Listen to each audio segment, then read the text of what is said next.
Hey guys, hope you guys are doing well. My name is Faiza Inam and welcome back to my new video. Today I wanted to dive into my background and talk about myself and my background a little. I talk about my present life a lot on Instagram and TikTok. I talk about what I'm currently doing, my struggles, everything that I'm going through as a mother, as a wife, my work, and I talk about a lot of things just overall, but I realized that I don't dive into my background as much. People don't really know me, where I come from. So today I wanted to cover a lot of that today and just get started from there. So I was born in Pakistan. I was 10 years old when I came here, and I remember having the best time in Pakistan. Those are one of my best years. I remember just being out playing with my brothers and just having a lot of fun. I was the only girl. I'm the second of 4 siblings, and then when we were 10 we migrated to Canada. My brothers, I say that I was more of a tomboy. I used to play with them a lot. They think that I'm a tomboy. I do think that I have some elements of being a tomboy, but I also had my own life. I loved Barbies, I loved dolls, I loved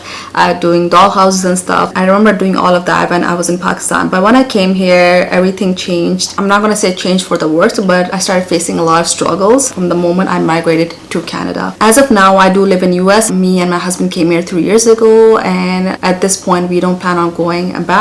I was reading somewhere that they're the immigrant parents who come here. They're like the first generation. They do go through the struggles of just working, but they don't really change their mindset because their mind has mostly been developed, or it becomes very stiff by the time they come here because they already have a certain way of doing things and they're not going to change themselves. The second generation is the kids who are born here or who came here at a very young age, fall into that category as well. We face a lot of that struggle because we're trying to fit into this culture, new environment here while still holding on to the environment over there, and for us we have to find that blend or that middle point. And I don't think my son's gonna go through that because I've been through that and I know what I have to do better for him. And I don't think he's gonna have that same struggle. I think I just had to go through a lot of those struggles along with my brothers as well. I'm gonna say that for everyone who comes and settles in another country. For me, it was really hard. I started with my parents. They came. My dad was working for a while, and then he couldn't because he had some disabilities. And on top of that, what I felt, and when I realized that later on now, is that they came from a very connected family system back home. We did not live in any joint family, but we did have really close family that they were really close with, like their siblings and their kids and whatnot. So they grew up around that system, and when they came here and they had to be all alone and they had no shoulders to, I guess, cry on, talk about things, or just talk about their struggles, it was really hard for them. So because of that, we struggled financially as well. We were living in an apartment for a good amount of years. So I started working when I was 16 at a retail store, and I worked at that retail store for the next 5-6 years as well, and that got me through half of my high school and my university years as well. Being an immigrant child, the only thing I was told is that you gotta study, you gotta become something, you have to study. Talking about that immigrant mentality where they talk about you just studying to become something. And I think one of the things they didn't realize, and I don't blame them for it, of course, right, is that times are changing so fast. Things are changing so fast, times are changing fast, and with the technology, social media, there's so many possibilities for us out there. And I saw that from a really long time. But for me, the struggle was having to explain it to them because they really didn't understand that. They still don't. When I talk to them about it, they're like, okay, they're trying to understand. I talk to my dad about what I do, and to some extent that he does understand. We're talking about the boomers generation. These people are born in the 50s and 60s, and they just know the 9-to-5 jobs, and they know that this is their way to get through life. And when I tell them I'm doing something different, I think it's really hard for them to understand what that is. Financially, they have seen a lot of ups and downs, so they are always talking about stability. And when I tell them what I do, they're like, does it bring you stability? I mean, that's the only thing that they talk about. So I think that's really important for them. It was just onto me just to learn everything myself, and I really struggled with that. And on top of that, my parents, they were, I'm gonna say to some extent, they were strict. They're like, you can't do this, you can't do that, because they knew A to B. They don't know that there are things that you have to do to get to B. I was trying to explain to them there's A and there's C, but you have to go to B to get to C. For them, they understand, what they understand is A to B. right? So I think that was like really hard for me as well. So I studied communication studies in Toronto. In other words, mass communication, media communication. There's different terminologies out there, but the program that I went in for was called communication studies. All I knew is that I wanted to get into media and to explore my options in media. I liked journalism. I looked into PR. I was really interested in PR, and I also looked into radio. I remember doing like social media marketing, and at that time social media marketing was emerging, and I was starting to see roles in social media as well. But again, when I explained that to my dad, he's like, I don't understand what that is. Even though he sits on social media, he sits on YouTube every day, he just didn't think that there is a such thing as like a social media manager. So it was really hard to explain these options to them. So I really became interested in social media. I wanted to do a bit of like journalism, but I realized I have to study a little bit more to get into journalism and whatnot, and I could have done that as well, but I started liking the social media option more. So once I graduated, I started looking into all the jobs that are out there in the marketplace, and I quit my retail job that I've been doing for years, done with the program, and I struggled with interviews a lot. When I say a lot, I mean a lot. I felt that I was giving my best in interviews, and I would not get any call. By 2012, I was working at a place and I was getting paid minimum over there, and it was my first job that I had. It was as a digital assistant, and that kind of made me learn a bit more about the digital media, how everything works, like email marketing, website marketing, Google ads and whatnot. So I became really interested in that. By the time I had graduated university, which is back in 2013, I met my now husband. He's the right person for me. We share like a similar mentality. We have a similar mindset, and I could see myself being with him. So when I was working at that job, I was also saving money as well, because I was getting married. So I think a lot of my distractions came with the wedding and just moving in and settling in with my husband, and which I thought was a lot of stuff that I had to go through. And then in 2015 I got married, and when I got married, my husband moved to another province in Canada, and he was working up north. I had to move with him, and that was not something that came with a plan. I thought he would be working in Toronto and I would continue working as well, but I left my job and then I moved to the other province. He just started working there less than a year ago, and he was there for the time being, and I had to quit my job and I had to move with him. I'm settling in and I'm looking for a job there. I remember I had my resumes out and I was just going out, just handing out resumes everywhere. I wanted to just start working again. I wanted to just save up a lot of money, and within like 3-4 months my husband's like, we're moving back. I accepted another job offer in Toronto, so we're moving back. I'm excited, but at the same time I'm like, I thought we're just settling in here. Felt that it was too much for me, given that I've always lived in that one apartment growing up ever since I moved to Canada, and it was like really hard for me to just move to one place to another. And then I come back, I end up living with my in-laws after that. So I lived with my in-laws for 2 years, and for that time I worked at 2 different workplaces. Again, I did struggle with interviews over there as well, and I was looking into digital marketing, and I think I was really interested in that. That's what I kept applying for as well. When I moved back, I worked in a place for a few months, and then I was off for a long time. That was one of the depressing times of my life, and I knew what I wanted, but when I go for interviews, I'm like, I'm not getting those positions, and I just didn't know why that was happening. Now when I look back at it, I think it had a lot to do with the way I brought myself in for the interviews, living with like immigrant parents and their mindset. And it was like a really big struggle, because they have a certain expectation of you, and when you don't meet their expectation, they don't understand why I'm doing the way I'm doing things. It's just they stop talking to you. They kind of hold that resentment against you, if that makes sense. So when I was living in a joint family, again, I struggled with the interviews over there.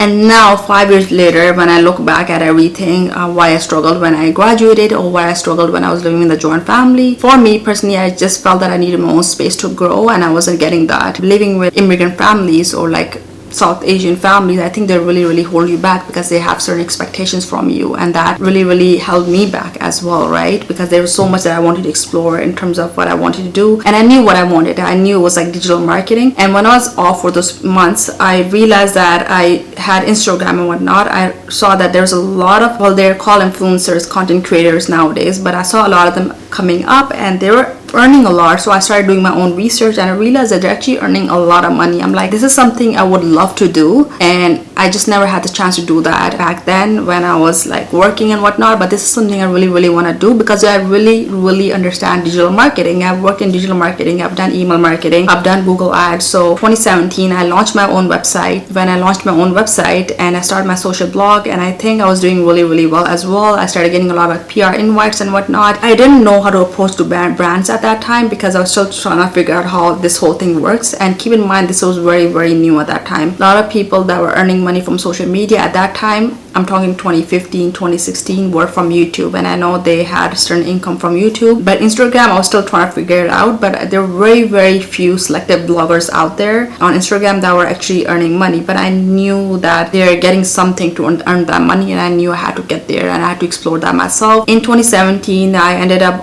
attending seminars as well, just to understand how this all works. And I'm like, I really can do this. But to keep doing what I do, which is Instagram and the website which I had just started, I realized that I needed more funds to grow my brand. I knew that I couldn't keep up with what I already have. I knew I couldn't keep up with the iPhone photos. I knew that I need to look more professional when I reach out to brands and whatnot. So I was really persistent on getting a job, and my brother recommended, he's like, you need to just like get in and move your way up wherever you work.